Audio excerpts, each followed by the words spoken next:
Welcome to another episode of 8-Figure Focus. I'm your host, Ephraim CPA, Managing Director of EFS Group PLLC, and also the creator of this amazing podcast, 8-Figure Focus. And today, we have a really good episode for all of you who are interested in getting to 8 figures, right? Because if you want to get to 8, you're going to need some assets to really protect a lot of the things that you have built, right?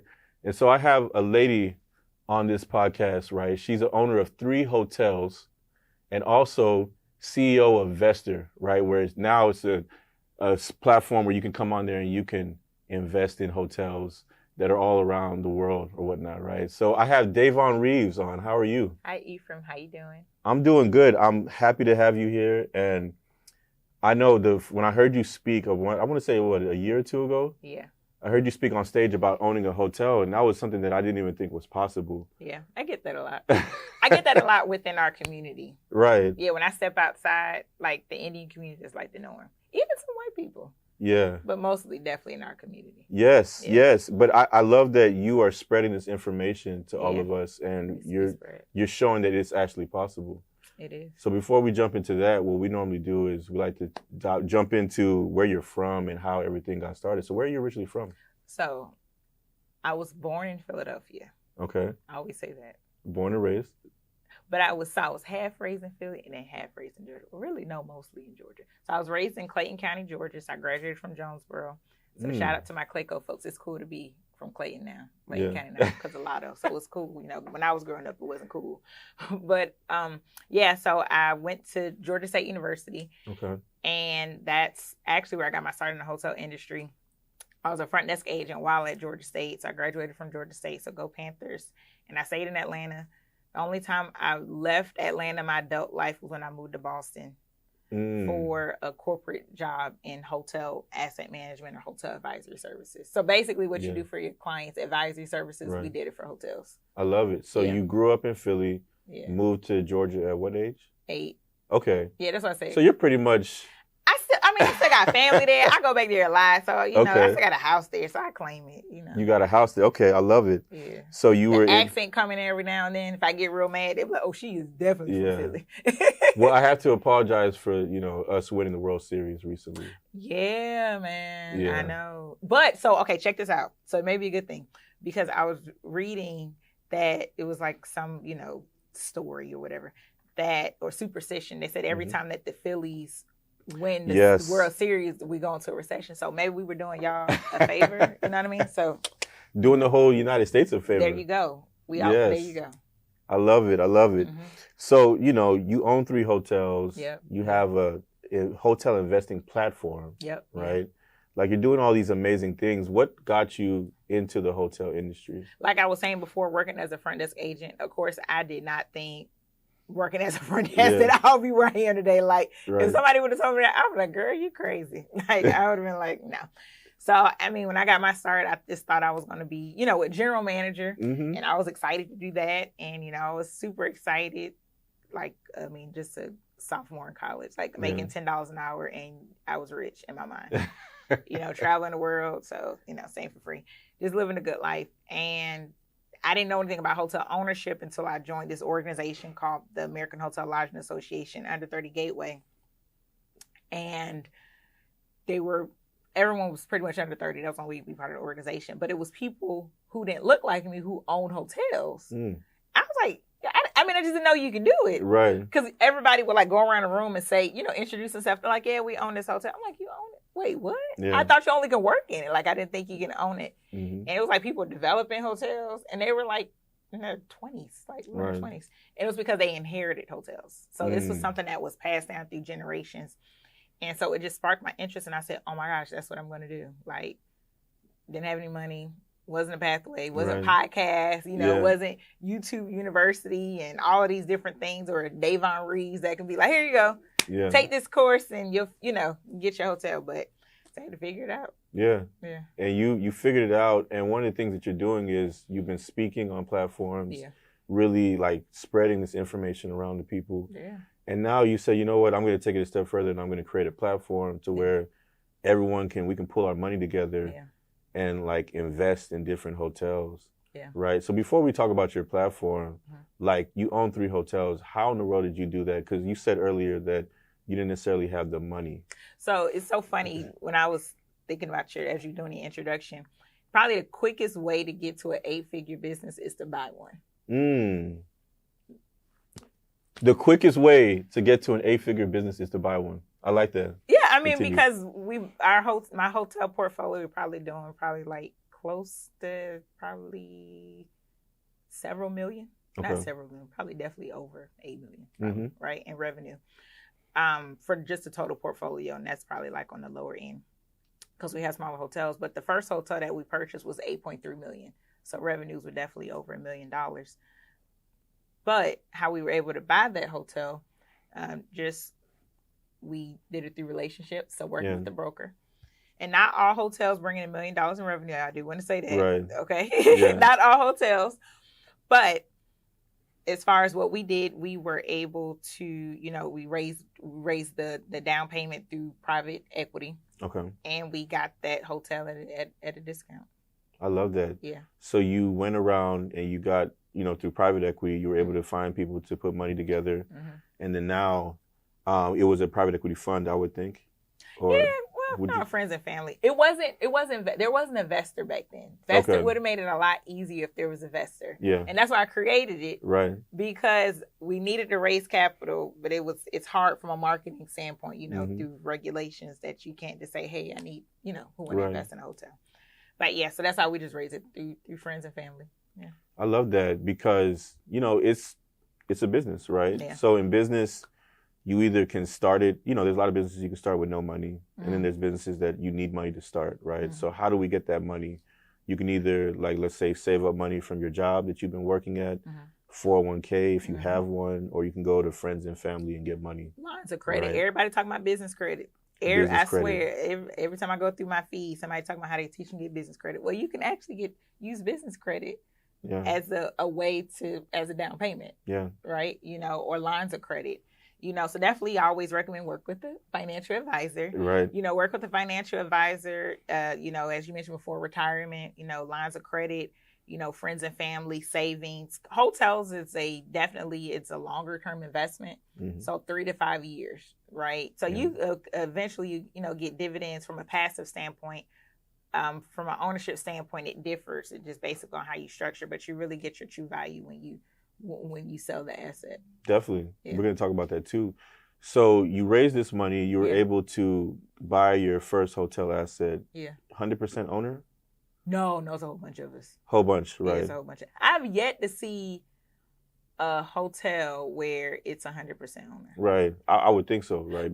Because of the investors, so even I've seen husband and wife duos and they bring in private money. Right. But they're like the general partner. Right. But they still have. I think I met one woman, maybe a couple women, maybe like 2 or 3 women.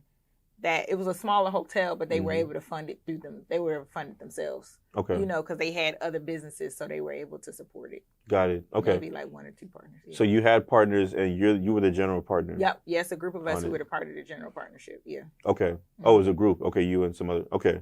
So and you still own that. Yep, hotel today. We still own that asset, yep.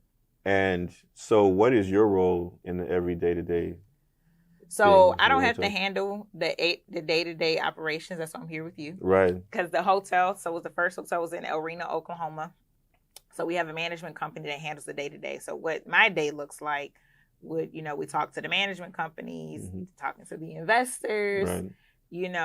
More of a strategic role, like really looking at the reports to see what we can do just to really, because our job is more of an internal asset management role. Right. So just ensuring that the asset, from a strategic standpoint, what we can do to bring more value to the asset, to bring more money to our investors. Yeah, because essentially, I like that play, right? Because let's buy a hotel at a certain price. Then we bring value to it, and then now the value of the property goes up. Then, like you said, the bigger play in the future could be, you sell it off, and then reap the real from an 8-figure, for 8-figure, exactly. Profit, right? And the thing I like about the hotels is that it's an asset that you can get depreciation off of, and there's so many different benefits that you can take, right? Oh, yeah. There you go. See? The accounting side, right? Yeah. So the reason why a lot of folks, they actually invest in hotels for that reason, because not only are you owning the real estate, but you're owning the business as well. Right. So that makes it more of a sexier asset, but it also makes it a riskier asset. Right. So, yeah. Right. So for those of you, right, who you may not necessarily be in the beginning journey of your business, you might are making some money. You're going to get to a point where you're going to be making the money where you need something to offset your profits, right? Because the taxes might potentially, kill the business. So having assets that you can invest in that can return some depreciation and help you to offset some of the profits is really, really valuable. It obviously grows your net worth, but then it helps you, to do some really effective tax planning. So that's great that you had the hotel. And then when did you acquire the second one after you did the first one? It's so funny that you say that, because I always recommend people, before you invest, talk to your CPA, talk to your financial advisor, and you see why. So thank you. You just answered that for me. I love it. So the second deal did not go through. Let's talk about it. Yeah, the second deal did not. See, now we're talking about something nobody really knows, right? Yes. So the second, so my goal is to You said I wasn't going to get you to, I was fucking to ask questions that everyone else has asked. See? You got me, right? And so my second deal was a Hyatt. So when we kind of made news and stuff, kind of went viral last year. I wasn't even focusing on that. Yeah. I was focused on that deal. People were like, "What do you think?" And I'm like, "Man, I'm just trying to get to the closing table again." I've been because we closed in November and we went viral January. So it was past it. And so we didn't get the deal. It was just some complications with the deal and back and forth with the seller, and it was a Hyatt. And so my goal was to always own the Hyatt, because I got my start off at the Hyatt. So it was the full circle moment, right? Yeah. And we didn't get it. Yeah. I was like, no, I was so distraught. So then 2 more deals came. It was a portfolio deal. It was a IHG, which is Staybridge Inn and Suites in Indianapolis Fishers, and then the Hampton Inn and Suites in Scottsburg. So those 2 hotels was a portfolio. So a lot of people don't know this, but you can buy hotels as a portfolio because it's attached to one loan. So I've seen up to 18 hotels attached to one loan. Wow. Okay. Yeah. I didn't know that. It can get complicated, but it's attached to one. That's why sometimes when people lose their assets and they lose a lot of them, or they sell, or maybe sometimes they sell maybe 3 hotels out their portfolio and keep 2 and vice versa. So so that's how we got it. Wow. Yeah. So let's talk. So the second deal, right, was supposed to be a Hyatt. You're talking about something else that nobody else asked. There we go. So the second deal was supposed to be the Hyatt, and it didn't go through. How long? A Hyatt Place. How many months were you into that deal before you found out that it wasn't going to go through? Probably 5 months. And deals do they normally take about 5+ months? Or? No, they typically take about 90 days. 90 days. So you were in 5 months and then... Yeah, because it was complicated, and it was a lot of negotiations back and forth. So finally we were just like, this isn't going to work. Right. Yeah. How did that, obviously, you didn't feel great after the whole thing, but did that ever discourage you from going forward and doing it again? No. I gave the investors their money back because we didn't close. Right. I gave them back. They were probably more shocked than anything. They were like, wow, you gave my money back. I'm like, we didn't close. What are we going to do with it? So I just gave it back to it. Yeah. People are so used to people just keeping the money or doing something. So that's noble of you to do that. Yeah. Did they jump in on your I'm afraid of my grandma. Even though she's no longer with us, I am still afraid of her. So. That's an impact, right? Yeah. The fact that she's no longer with you and you can still be, hearing her in your head. Girl, you get her money back. So those investors that you gave the money back, were they a part of your next deals or? Yeah. Actually, just about. If they didn't invest, some of them invest in different deals, but all of them back. Yeah. So you ended up getting those next 2 deals, right? And so now you're at 3. And then the birth of Vester. That happened while I was closing on the Indiana properties. Wow. Yeah. So what? At the same time. Are you the first person to do this? First person for hotels. So right. So it's regulation wise, yes. From a consumer wise, no. Right. So without boring people, it's a regulation CF. So yes, I'm the first regulation CF. So it's a crowdfunding platform. That's a huge accomplishment. Yeah. So I'm not the first Black. I'm the first one for hotels. Right. That's huge. Yeah, I think I'm the 5th Black. Right. So you're first for hotels. Mm-hmm. How long did that process take from you starting it to it being all the way to completion? Probably like a year, because we built the technology from scratch. So you had to go hire someone to build the tech. Yeah.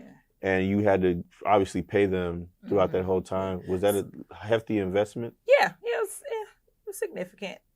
So what I realized throughout my journey, once I realized how to raise capital, once I understood syndication and capital markets and raising capital, and the importance of building a team. Right. I was like, oh, I can do this. Right. And then once you understand the foundation and the fundamental things, business is business. Right. So, and you bring on people who are experts in your field, right? So I'm not an expert in technology. I don't know how to code, and I'm not trying to figure it out. So what am I going to do? I'm going to bring an expert. Yeah. I'm not an expert in legal. So what am I going to do? I'm going to bring an expert. Right. I'm not a CPA. Okay. I'm not going to do accounting. So we call Ephraim, right? So you bring in the experts, so you understand I've learned the value through HIT. I wasn't always good at this, but once I realized, okay, I'm good at building teams, then I saw that there was a problem. Mm-hmm. And so what can we do to fix it as far as the solution? And I noticed that there was a lot of people who needed to raise capital for commercial real estate. Right. So, and there wasn't really anything for hotels. There are some platforms out there or some crowdfunding websites out there for hotels, but you have to be an accredited investor, which someone who has an income of $200,000 or more, they have a net worth of $1 million or more, excluding their primary residence, or they have to have a very large real estate portfolio, like $100 million or something like that. And I didn't have that. Right. So I was like, well, what can I do to raise? I know I'm not the only one. And then I kept and after I was closing deals, people were like, okay, Davonne, how can I invest with you? Like, where can I go for them? And if I didn't have a deal, like, where am I sending these people? Right. So I was like, okay, well, let me create a platform. Yeah. Yeah. So it kind of birthed, like, maybe right after COVID a little bit. Definitely. Like the idea, but then like putting it together and the concept. So I gave a lot to my, so I do have the technology partner as an equity partner. And so he came up with that. I got to give him credit. So he came up with the idea investor. He came up with the name. I love that. And it's purple because my grandma's favorite color is purple. I don't even like purple. I love it. So you were juggling pretty much creating Vestor and your hotels. Mm-hmm. And I'm sure you had other things and teaching people how to do it. Teaching people. And I have a 3-year-old. And you have a 3-year-old. Yeah. Wow. How are you able to like juggle all of these things at the same time? You know what? I've gotten better. And the reason why, and in order to get to 8 figures, you have to understand systems, right? You have to understand processes, and you have to, that's what scaling is. And I think a lot of people, and I was like that, we thought scaling means, oh, you just scaling to get to, it's just more money. But it's understanding that you can't do everything. And then 2, you have to put systems in place, like understanding SOPs, like, if you need somebody to duplicate the process, because you can't be everywhere, right? The reason how businesses, they grow and they become so successful, because they have systems in place, and it could be multiple people doing the same thing. And like I mentioned before, the quickest way to get to an 8-figure business is to buy one. Right. So, or have a company buy your business, right? But a company who's going to buy your business, if your systems are not in place, and what does that mean? That means that you should have some type of manual to say, from ABC, this is how you create the product or do the service. Right. They're basically buying your IP, and boom, they cut your check and you move on. We're both happy, right? But for some reason, our community, we don't understand that. That's what it's basically, you buying into franchises. That's another way of buying into, 8-figure business. Something that's already done, proven, and something you don't have to come up from scratch. For some reason, I keep doing things that have to come up from scratch. I don't know if I'm going to do this anymore. It happens, because it's even with me, I'm always like, what, the next business that I start is going to be, I'm going to buy one. And then I end up starting one from scratch. No, I'm going to buy one. I already have plans. You said you're done. Yeah, I already have plans. I'm going to buy stuff that's already, like, buying to franchises. And then, so my business model, I need to do things, as I just explained to you what I do, I need something that I can bring on, like a management company or somebody that can, and I can just like oversee it, but they really handle it day to day. So I want to go deeper with that, right? Yeah. Because that's really, it looks like you learned that at an early time in your business. Like, look, I'm not doing all this by myself. Well, I left a lot of money on the table. Okay. But I'm like, dang, I left money on the table because I didn't have a system in place, because it's impossible for you to do everything. You get burnt out. You can't think of everything. You make mistakes. It's just not possible, humanly possible. Was there something that happened that turned that light bulb on that said, you know what, I need to go get investors. I need to get a property management company. I need to do all these things. When I couldn't do it myself and I was just stalling, right? I mean, I could have had a hotel a long time ago. There was no reason why my goal was to have a hotel by I was 30. I didn't do it. I was playing around. I wasn't as focused. I love that. I love the name. So I wasn't that focused. And finally, when I became like super focused, I was like, this is what I'm going to do to get it. But I realized when I brought on more things to my plate, and I was wearing myself out, and I was like all over the place, and I was leaving money on the table. That's when I realized, okay, Davonne, you had to bring on people that's going to, like, you just can't do everything. Yeah. Like, it's just impossible. Yeah. I think for me, the light bulb went off when the twin boys were born, right? Like, that was almost 4 years ago. Rita called me June 2018. Hey, we're having twins. Immediately, I was like, oh my God, my life's about to change, right? So now I got into the whole mindset of, I got to organize everything. Yeah. Right? Because if I don't organize everything, how am I going to be a present father? How am I going to be there to help Rita and, obviously do my role in raising them, so the priority shifted, right? But one of the goals of this podcast is for you, if you don't have any kids, don't wait to that time frame. Get all that together now, especially if you want to have kids, because that's something that you're going to have to do, or it's going to affect your business. Or if you get sick, like, especially like solopreneurs, I think sometimes we glorify that. Like, bring on people that can help you make money, right? So sometimes with businesses, or if you're an entrepreneur, you start off being a solopreneur. And to answer your question again, I travel a lot.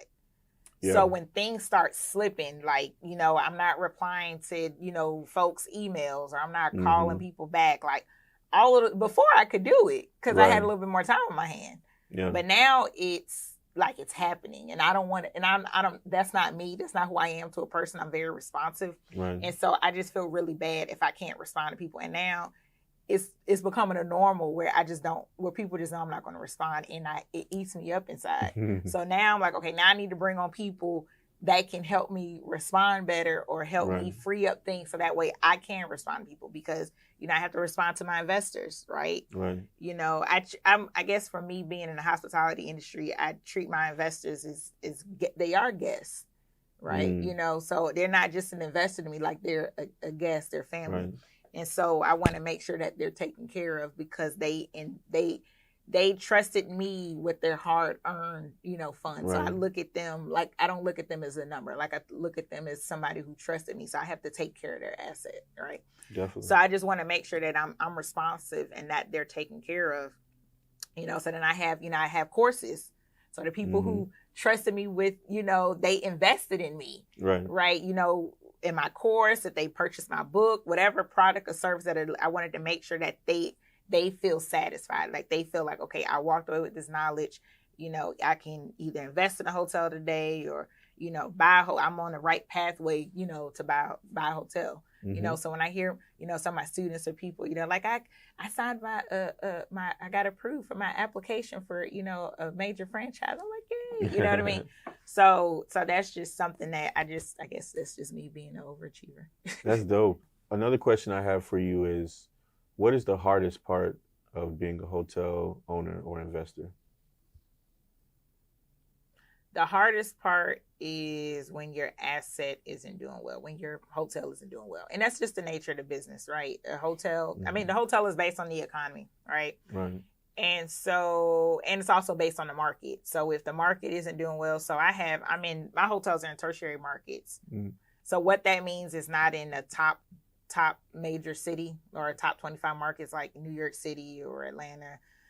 My hotel in El Reno was 40 minutes out of Oklahoma. So it has to be a specific person or a specific type of person that's going to travel to El Reno, Oklahoma. Like, why are they there? Right. So as a hotel, you have to create that, like, what is the demand? What is to get guests to stay at our hotel? What kind of service? So a issue that's happening in the industry is labor. And that's just across. That's not at my hotels, but it's just across the industry. Labor is an issue, and so that's something that we facing. So that's the hard part. Just trying to figure out how we can, if we have a rough quarter. Last year? Texas, remember when y'all power went out? Yep. A little power went out in Oklahoma too. I didn't know that. So our hotel was affected. Wow. So every time I look at the graph and that February and it's that big dip, so it's challenging, I try to be transparent with people, the good, bad, and the ugly. It's an investment, and that's what happens. So it's like, as an asset manager and an owner, what can we do to mitigate it? Like, okay, if we're projecting Q4 is not going to do well and we're in Q2, so what can we do to mitigate that risk, right? So I'd like to think ahead. So as an owner, talking to the management companies, okay, what are you doing? Like, okay, if you're predicting negative cash flow, what can we do to get it closer to positive, right? What can we do? Can we cut costs? Can we bring in more business? What can be done, to get to? So that's probably the most challenging part, and if there's a recession, we bought our hotels during COVID, but I'm sure the people who had hotels during COVID, outside of Texas and Florida, they probably was, Texas and Florida was open. They, they were stressed, and some of them had to get their hotels back. So that's the biggest thing, is just making sure that you can make your debt service or mortgage payment, and paying back your investors. That makes sense. This is my kind of conversation, because a lot of what you're saying is, if you're focused on the numbers, right, then you can see the different trends and you can figure out how to make things whole again, right? How to make things more profitable. So that's what I look at. So I look at the cash flow, look at the P&L statement, look at the balance sheet. So we do look at the balance sheet probably quarterly, because our management company, they have an accounting department, so they handle that. And so we get the monthly reports, and we get the quarterly reports, and it's budget season now. So it's probably time to look at the budget. So what the budget, and so typically the budget is done. Some people do the budget during the summer for the next year. I think it should be done closer to the end year, because you have a better forecast of what the year look like. And so it's basically projections, and how you will put, a budget or forecast, and it's based off of books, any like guests coming in. So let's say Ephraim, let's say you decide to throw a conference or something, or TSP conference, right? So the TSP conference that we attend, that particular hotel, once it's booked, that's on there. They know that, okay, these many people are coming, this is how much they're probably going to spend. And so if they come again, now they have history. So they're like, okay, so we know. So like for our hotel, when we purchased it the first year, we really didn't know. Even though, because we can't go against the previous owner, because they're going to do it differently. So after the second year, now we have history, right? So now we're coming up to our third year. So now we're about to have 2 years of full history of what, okay, you know what? The summer months are great. Like, we know we're going to make some money. The winter month, we going to lose. So we know we're going to lose some money. So what can we do to mitigate that loss? Like, okay, this is what happened. So these are the groups that are coming in. We need to get more groups like this. These are the markets. Like, so you get a better understanding because of the history. And that's how you can put together it's just based off the market and just based off historicals, how you can project to see how your hotel is going to perform. This is dope. This is where I got to talk to y'all, right? Because this is going to be a recurring theme in a lot of our episodes. The numbers, the data, all that is so important. You have to stay on top of that, because it's going to tell you a lot about your business that you didn't even realize, right? And you'll be able to look at different trends and different things that are happening. And instead of you saying, you know what, I'm having a bad moment in my business, you can easily point to that and say, oh, it's because the economy, or it's because a natural disaster happened, or it's because that happened, right? And that'll give you the confidence to keep going forward in your business and not feeling like you're the one who's failing. Right. This is good. Then another thing, we talked about it before, about how did I realize I needed to bring on people when I couldn't really focus on that business aspect. Because if you're doing everything else and you're not focusing on the finances, and you're so busy focusing on marketing and all the other things, that you forget, you don't have a chance to really look deep down into the numbers or put it together, that can cause a problem in your business. Right. So you can be the best marketer in the world, but if you don't know how to manage or control the money, then the company just goes away. It's so true. I like I said earlier, I like the fact that you said, you know what, early on, I'm going to bring in people and teams to really help with these things. So that way I can be more mobile. I can do different things. I mean, I'm speaking. Right. I live in Atlanta. I'm here in Houston. So it's right. like, the business still has to run. Right. So I have to figure it out. Yeah. But I mean, I think that's going to definitely help you to continue scaling, you know, obviously. Yeah. And the way, from our discussion, it looks like owning a hotel is a business. Right? It is, yeah. Like you literally have to run it like a business. It is a business, an operating business sitting on real estate. And a lot of people, they don't realize that. It's a real estate play, but it's also a business play. And so I always recommend for the people who are trying to get into the hotel business, get a limited service, which is a hotel without any food and beverage. So get a hotel without a full service restaurant because it's just complicated. Understand that's a whole nother beast trying to understand food and beverage, right? So I know you want to stay there and you love it, but W's are extremely expensive. Right. Westons are expensive to own. So start off with a good old Super 8, Motel 6, those type of hotels are a great place to start. Econo Lodge, because they're more of a cash flowing property because it's not as many expenses. The labor model is leaner.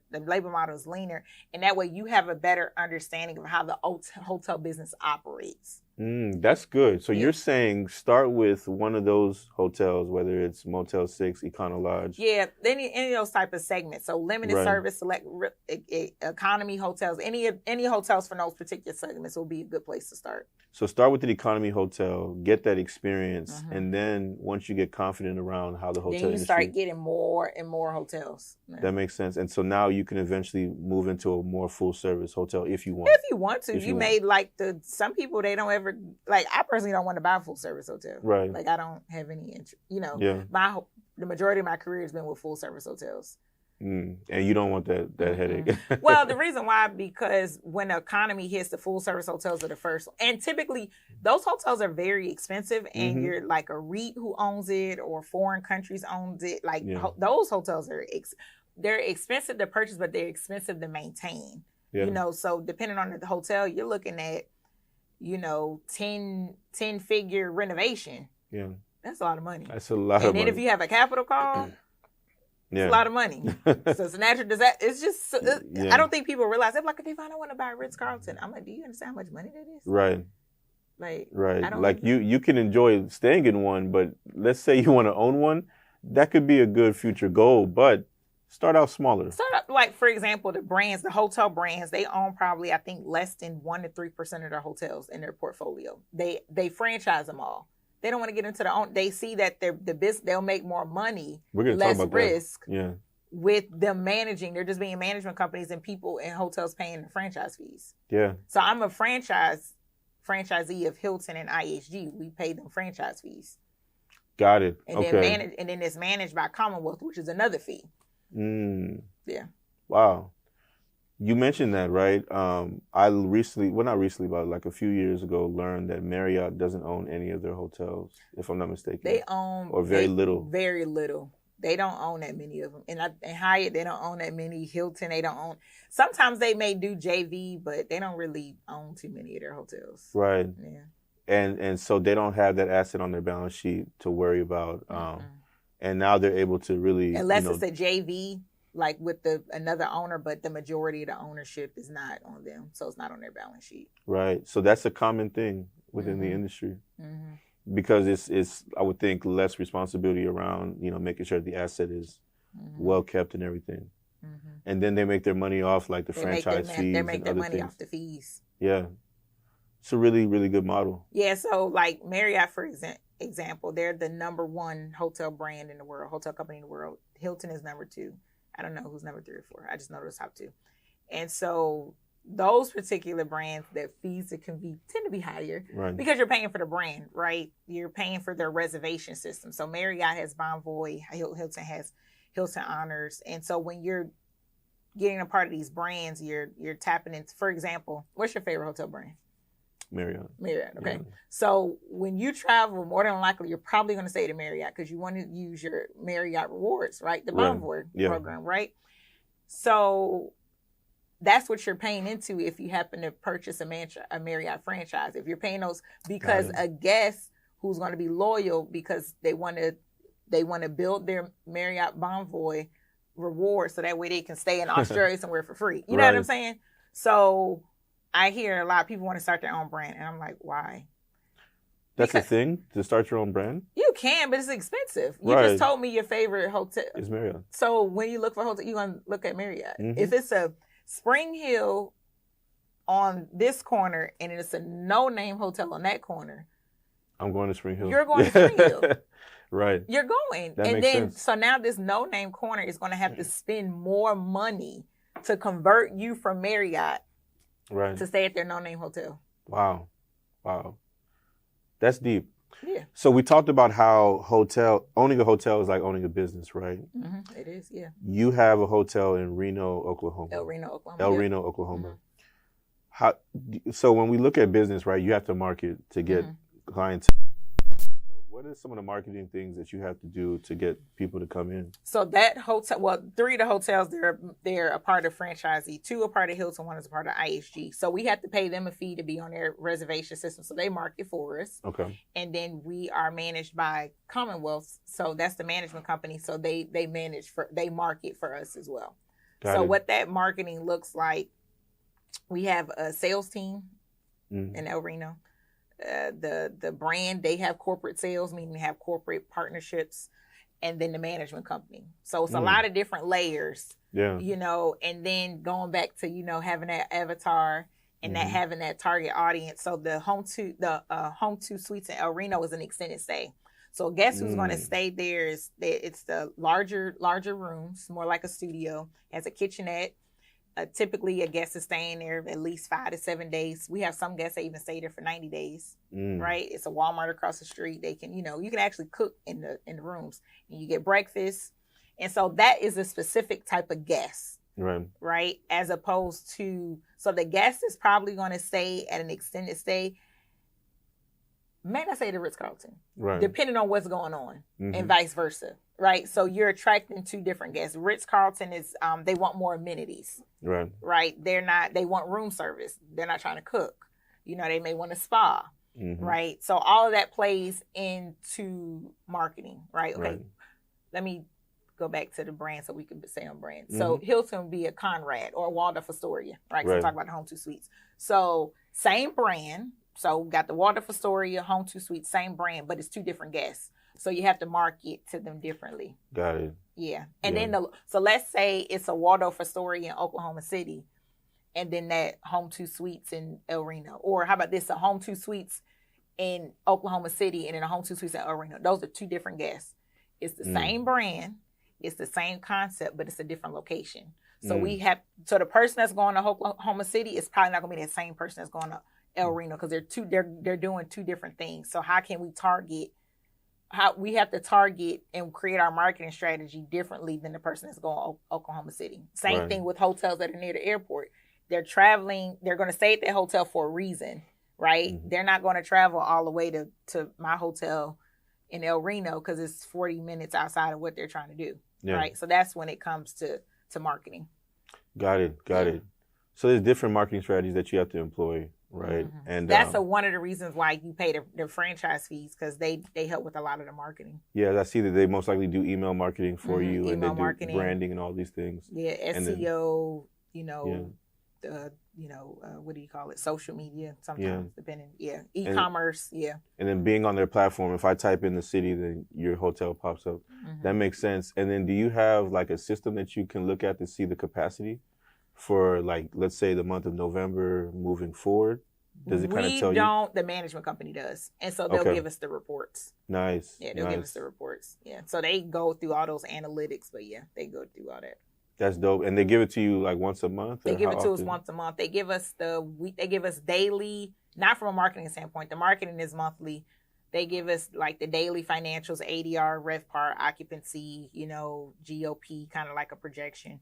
And then weekly we get a summary, and then monthly we get the full financials, the P&L statement, and we always, monthly is the month afterwards. Okay. Yeah. So when it comes to hiring people at your hotels, does the management company handle that? Or? They do, yeah. Okay. If you have a management company. If you don't have a management company, then that's something that you'll have to be responsible for. Right. So I would think if you don't have a management company, then it'll be hard to potentially own more than one. So hotel, what people do, they have like, so maybe it could be like 2 hotels in the same complex, and it will be the same general manager for both hotels. Okay. Yeah. Yeah. And then, but so do they give you a report on like how often you hired someone and all those things? Or? Yeah, we talk about it in our monthly meetings, or they, touch base. If anybody, typically how it works, anybody on your executive staff, so that means general manager, director of sales, like those are key people, like business people. Mm-hmm. So, they'll let us, I'm nosy. I'll be like, what about the front desk? And they're like, okay. Like nobody really asks about that. It's just me. Like, what about the housekeepers? They're like, what? Like, typically, owners just care about the key positions. I'm like, well, what about the people? Right. How are they doing? That's just right. Me. So, no, that's good. That's a great quality to have. Well, I used to work at the front desk, so. Exactly. Yeah. So housekeeping, right? Mm-hmm. That's something that I see a lot of hotels. That's the biggest department in any hotels, housekeeping. That's the biggest department. Mm-hmm. It's the heartbeat. And it's the most. It's the heartbeat. It's the heartbeat. And you got to get the rooms clean. Right. So, but they're the least paid. Interesting. Mm-hmm. And most recently in a lot of hotels that you go to, you see signs that say, hey, if you don't want your room cleaned every day, put this on the door or whatnot. Yeah. Well, part of that is labor. And is just expense, right? Mm-hmm. So that helps from an ownership. So when you're an owner and you know this, you want to mitigate as many expenses as possible to increase your profit margins, right? So, and the labor is the biggest expense in the hotel. Mm-hmm. And so, by saying, hey, you don't have to clean your room, that's just saving from a housekeeper, clean your room, linen, water, just different laundry, all of those different things add up. And when you have larger hotels, that's a huge expense. It's a huge water bill. Yeah. It's linen. And then, especially during COVID, there was a shortage on linen. Mm-hmm. So I was like, hey, So outside of labor, what are the other big expenses in hotels?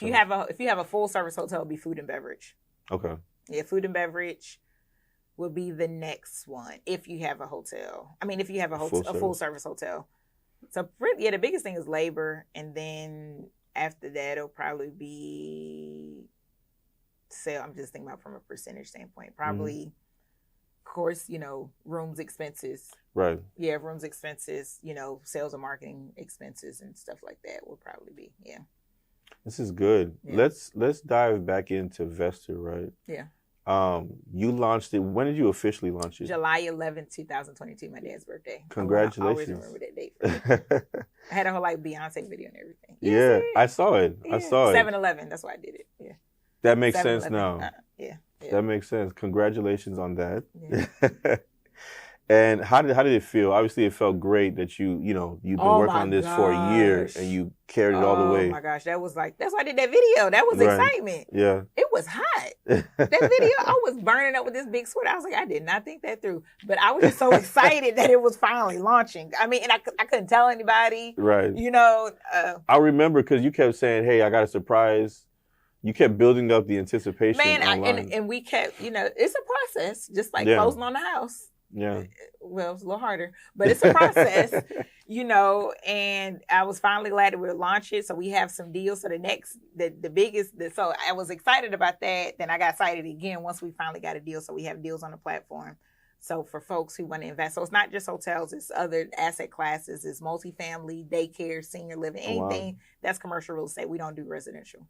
Are you starting to see more women of color come into the hotel industry? I am. I love it. I think because the Indian community, so we have to be careful with women of color, because the Indian community and the hotel industry, they own over 60%. So it is more women coming from the Indian, but from people of color, the Indian community, they own over 60% of the hotels. So we are starting to see more Black women, become investors, becoming owners. Fortunately, I've been able to create a platform where now people are like, oh, I always had that dream, but I didn't think it was possible. So now they're able to do it. And so it's great. I can't wait to see what the next 3 to 5 years look like. Yeah. And to see more women of color, people of color owning and investing in hotels, and I'm so passionate about it because, one, it creates wealth, right? And then when I realized with ownership, that's when you can make decisions and have an impact on so many different things, right? When you own, because hotels bring in a lot of taxes to the community, right? It's an economic driver. It's a demand generator, right? Well, some cities are demand generator, but either way, when people go to the cities and if the demand, they need a place to stay, so they need a hotel. And for the people who think Airbnb is going to wipe out hotels, it's not going to happen. Hotels are going to always be around. I was going to ask you about that. Yeah, matter of fact, it was in. Because there's a lot of fear around Airbnb. The last time I was in Houston, I spoke at a short-term rental conference. When I was at a hotel. Yeah. It's not going anywhere. Like, you're going to need and then depending on the market, right? So my hotel is in El Reno, and then I have another one in Scottsburg. I don't even think there are Airbnbs or short-term rentals in those markets. Right. So depending on the market, right? So if I was in New York, and I think now the hotel industry, we have a better grip on it. I hate to say it, but the hospitality industry, they can be slow when it comes to trends. And they thought, it's going to fade. It's not going to stay. And now they're, $1 billion valuation, right? And they don't own the real estate. Same thing with OTAs. OTA stands for Online Travel Agency. So that's the Expedias of the world. We have to give them a share of our revenue, whatever. A room for $100 on Expedia. They take money from that. So they can take up to $24 from that rate. So wait. If I go on Expedia and I book a room, we don't get the full amount. Expedia will take their piece, which could be up to $24. Well, up to 24%. 24%, right? And then the remainder goes towards the That's owner. why the brands, if they want people to book on the hotel brand, like brand.com or Marriott.com, that's why they give you incentives to book there. Right. Because they'd rather you go to the brand than go to the OTAs. Right. They didn't think the OTAs were going to stay, and they're still here. And we got to pay them. And that's been over a decade, yeah. They're not going anywhere. But then I guess another way to look at the OTAs would be as like another marketing engine. It's another Now, for independent hotels, it makes sense. Yeah. And that helps them because people go to Expedia and they're like, okay, or hotels.com, and they see, they can market their hotel on there. But, Sort of like if I have a product that I'm selling e-commerce, I can sell it on my website and I can put it on Amazon. If I put it on Amazon, they're going to put it in front of millions of people, probably millions more than what I'll be able to do. Right. So you just paying them a fee for doing it. They'll take a bigger chunk. But going back to investor, I'm a platform, right? So when you're looking to raise capital for your deal, you've exhausted, your friends and family, and you have another deal, and you need to, talk to more people. Now you have a platform. So think of us as a marketing extension. Yeah. I love that. Yeah. So let's say I want to buy a Ritz-Carlton, right? I'm just throwing it out there because it's a big hotel. I want to buy a Ritz, $400 million. Yeah. I have $20 million of my own money, but I still need $380 million, right? I could potentially go on Investor, and who knows? There might be people on there that might be able to come up with that other 380, and then you guys can help me now fulfill my dream of owning a Ritz-Carlton. Okay, so I'm going to stop you right there. Let's not do a Ritz-Carlton because that's like really expensive. That's high? Okay. That's like really they're nice. They're just really expensive. Let's start you off with a good old, let's get you a fair, since you went to Marriott family, let's go ahead and get you a nice little Fairfield Inn. Okay? Fairfield Inn, okay. It's Residence Inn. So get your Residence Inn. So I can cook in the room. There you go. Extended stay hotel. Yeah. Still a Marriott. Lean labor model because it's not that many people because they're staying longer, so they require a lot of service or housekeeping service. So let's say you find a Residence Inn for $5 million. Okay. I'm just making this up. Typically need about 20 to 30% down. Right. So it's a real estate deal. Yeah. Right. $1 million. Yeah. So you like, okay, man only got $200,000. I need $800,000 more. Put it on Vestor. You got it under contract. So you go to Vestor to help raise the other $800,000. Wow. Crowdfunding, essentially. Crowdfunding. Because in every deal, there is a passive investor and then there's an active investor. Right. So in this case that we're talking about, this example, you would be considered the active investor because you're putting a deal together, you're raising capital, you're a Marriott franchisee because you want to get a residence in. Right. And then you have a passive investor who like, you know what, Ephraim, I'm not trying to do that. See, you helped me make so much money, by saving money on my taxes, then now I got money to invest, right? Yeah. You know what I mean? So I don't want to put this deal together. It's too much work. That's not what I'm here for. But I'll invest. And then you're like, okay, well, here's investor. Yeah. And then you can invest. So now I'm connecting the active and the passive investors together. I love that. Yeah. So I want to make a segue, right? Because a lot of times we feel like we have to come up with 100% of the money to do any kind of deals. Right. Right. We want to be 100% owner of anything that we do. Right. But you can go so much bigger if you bring other people's money into the fold, right? That'll actually propel you to do bigger deals. And when you think about it, you'll most likely be able to make even more money because now you're able to do bigger deals versus using the little money that you might have. Or let's say even if you have a lot of money. But you don't want to use all of it. You can protect your money, right? And not use all of it. And now you can use a piece of it in a deal, join it with other people, take the rest of your money, go put it in different deals, and you're joining it with other people's money. And now you have like a bigger pot of investment, right? So I want y'all to think about that, as you're thinking about doing deals in the future. So we've talked about Vestor, right? And we've talked about like how it's really important to use other people's money. And that's where Vestor comes into play. From an investment standpoint, right?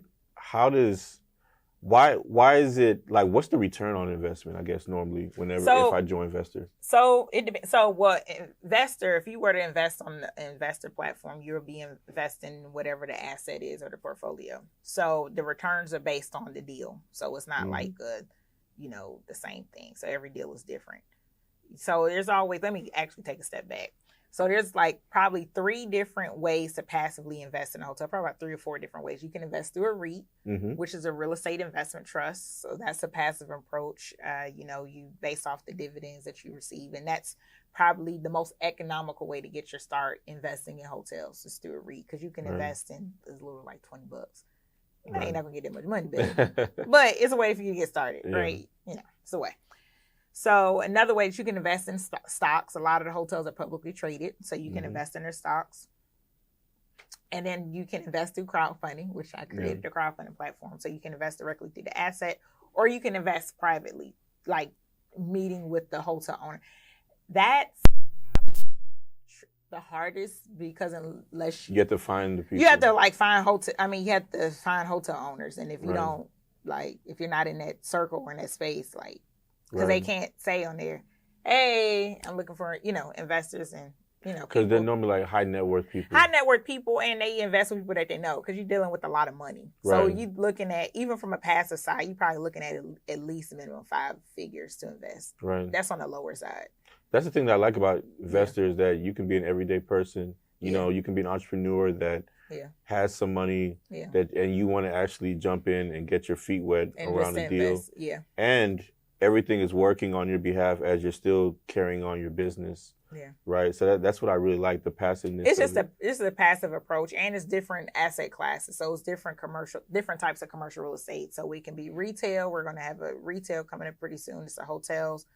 Anybody who wants to do, one of the requirements, the deals have to be under contract, so I'm not going to put any deals on there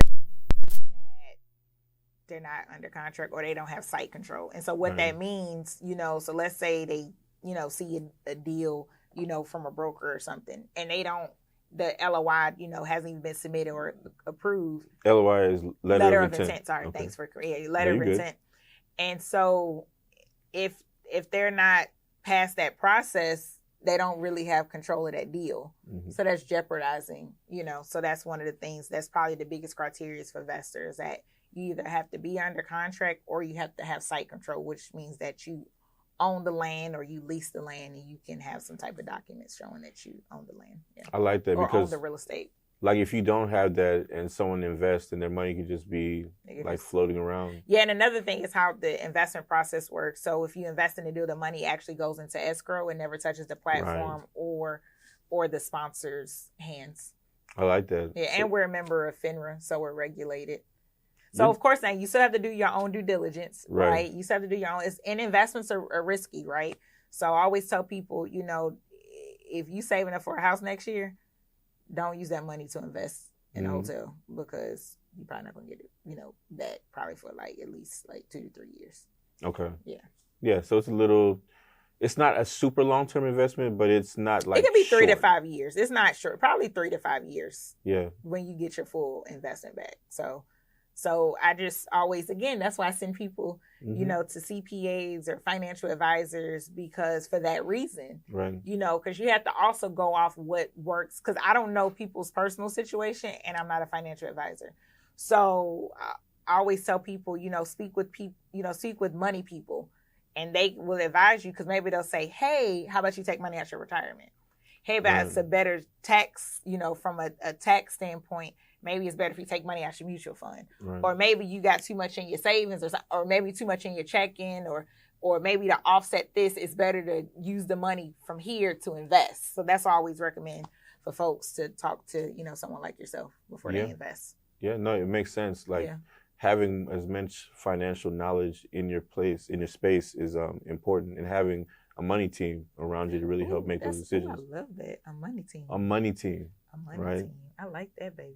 Yeah. Right? Having people that can help you with taxes, that can help you with your accounting in your business, financial advising, estates, trusts, wills, you know, whole life, we could go on, right? But having people who are skilled in those areas is important. Yeah. You don't necessarily need it in the beginning of your journey, because you may not be making enough to really like go there. But I would say put that in the back of your mind, because at some point as you build, you're definitely gonna need to develop that team.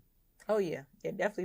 Like I said, I've understood the importance of having, you know, the team. So, you know, my life is starting to get a little bit more complicated. Yeah. So I've realized that I have to get things in place. You know, I have a child, right? So it's certain things that, you know, I have, you know, real estate that I own. So it's outside of the hotels and, you know, the businesses. So life has just gotten a little complicated. Yeah. Right. And, you know, what can be done, you know, to make sure that, you know, I'm protected, to make sure that, you know, my future is protected. You know, so again, going back to that money team, experts, right? Because we're so busy being creative, and we're so busy, you know, doing what we do, and you're doing what you love, which is, I don't understand it, but I'm glad you do. I don't get it. I'm like, you want to grow up to be an accountant? But hey, somebody has to do it. I couldn't do it. I did not do well in accounting, okay? 101, 102, none of them. So, so power to you. Do you plan on buying any more hotels? I do want to get a Hyatt. Okay. Yeah. So that is like, would you say that's like an end goal for you, or would you keep going? No, I think that's it. Okay. So I think I may get something for my son, because I always said I just want to at least have like a paid off house. I mean, not house. We already got that, but a paid off hotel in the family. You know, that would be that way. Somebody gonna always have a job, right? You can. If somebody be like, "Cuz I need to borrow," you gonna clean the room at that hotel, right? Yeah, ain't nobody asking me that yet, because I'm like, "Hey, we hiring, so we always hiring." Is it a goal of yours to have a hotel in the community that you grew up in? Not really. So, right, okay, that's a fair thing. So one of the things I remember I was born in Philly and raised in Atlanta. Those are expensive markets. I'm okay. Very expensive markets. Yeah, the dirt is not cheap there.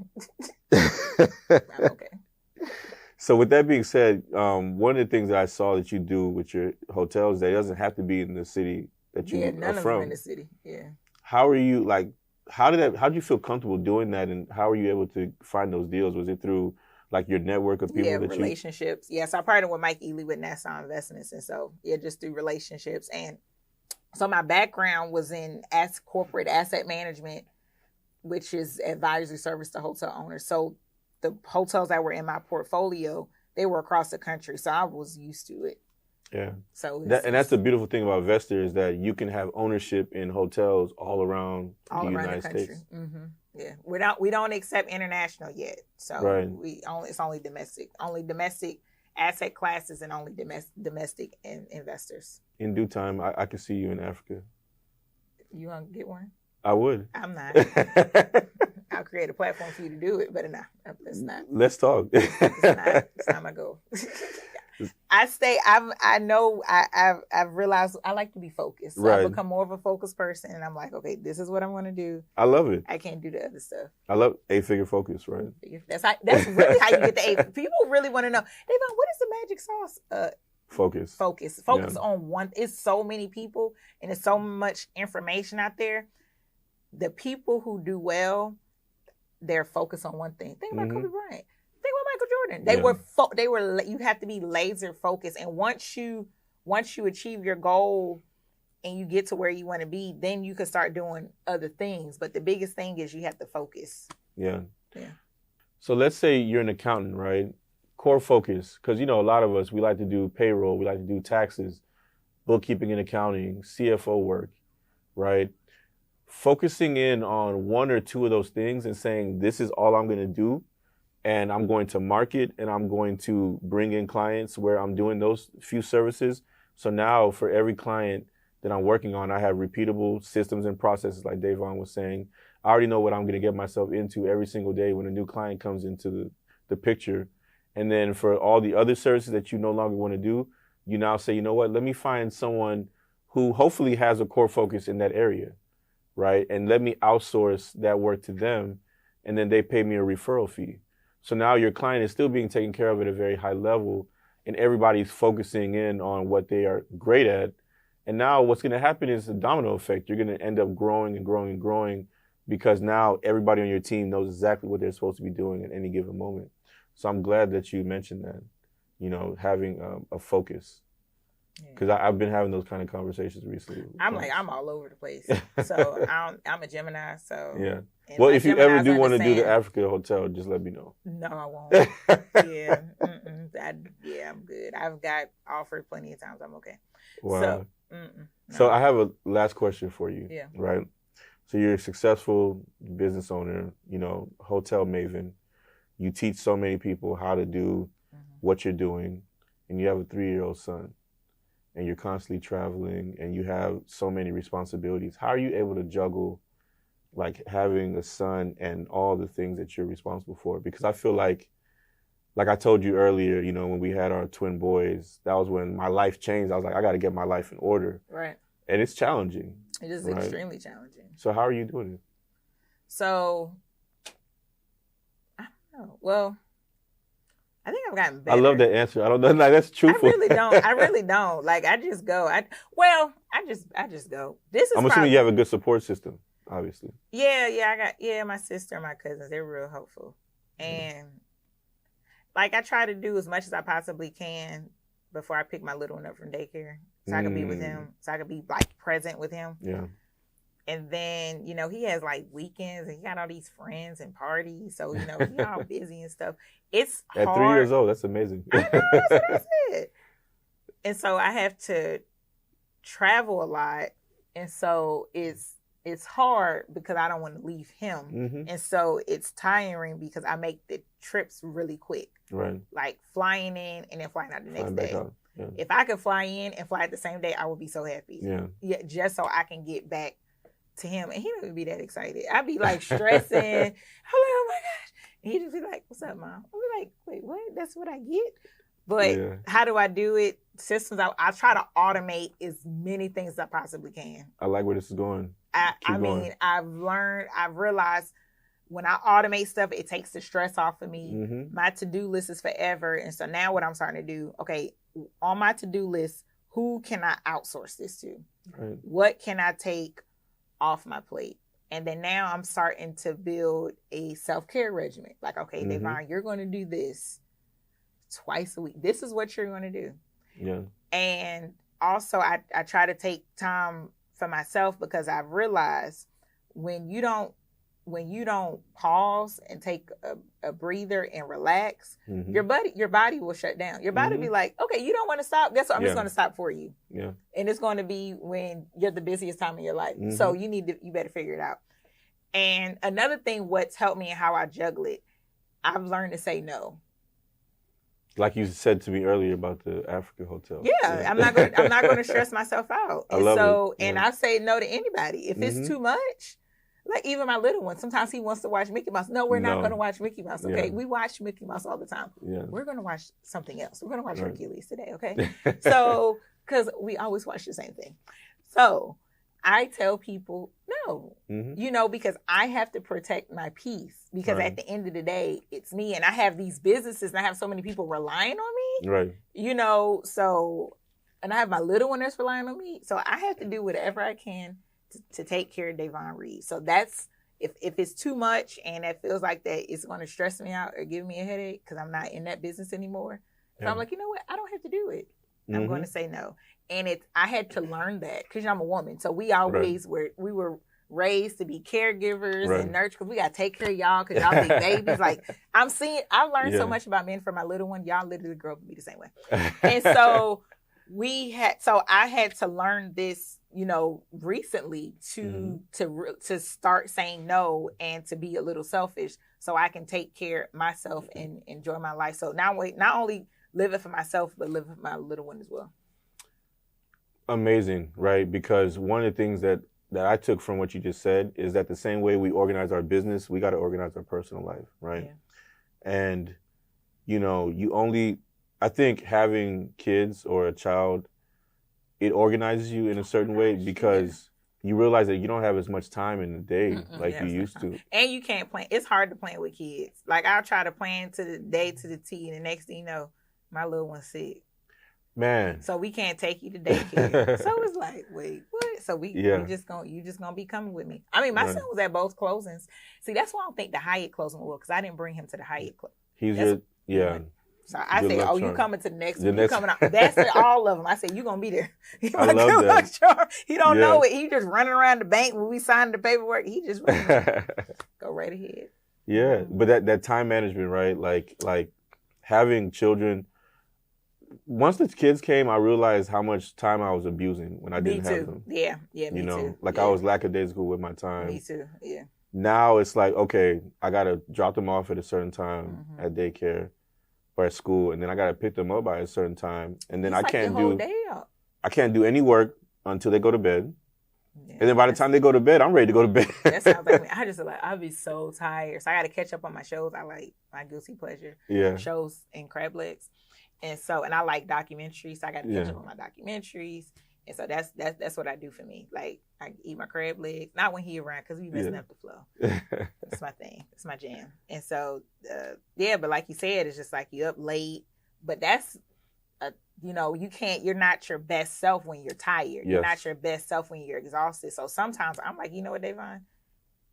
Girl, just go to bed because you not making sense. And then for some reason I live in a wooded area. The internet would go out. I'm like, what? It happened last night. I was like, I'm gonna knock this out. So I'm gonna enjoy Houston when I gotta work. Cause my internet went out last night. I was like, God. See, this is real life. This is real life entrepreneurship stuff, right? The things that they don't talk about online. The things that they don't talk about. Yeah, this is life, So especially when you have kids and you have to adjust, and I have to make sure he's okay, and then I have a meeting, I have to run back and do this and do that. So it's definitely I try to get better with my time management and what can I do to offsource. It's like, okay, so now I got to make more money, because I got to bring in these people. So it's a different level of stress when you have people on your team. Yeah. Wow. Well, I thank you for your time. Thank you. You took time out of your busy schedule to jump on the podcast. So I really appreciate that. All the way from Atlanta to Houston. All the way from Atlanta to Houston. H-Town. Hopefully this won't be the last time you're on. No. No. I can see you being on again. Can you tell everybody where to find you online? Sure. You can find me I'm on Instagram, Davonne Reaves. I'm also on LinkedIn as well. Same thing, Davonne Reaves. And you can go if you want to learn more about Vester, VESTERR.com. So definitely looking forward to connecting with you all. And then I know you said earlier that you teach people how to do what you do. So do you have any education? I do have some courses. Do Vester Academy. Yeah, so we have some courses where we teach you not only how to raise capital, but as well as how to get into the hotel business, hotel ownership business. I love it. I appreciate your time. Thank you. This is 8 Figure Focus, another amazing episode, and we look forward to seeing all of you next week.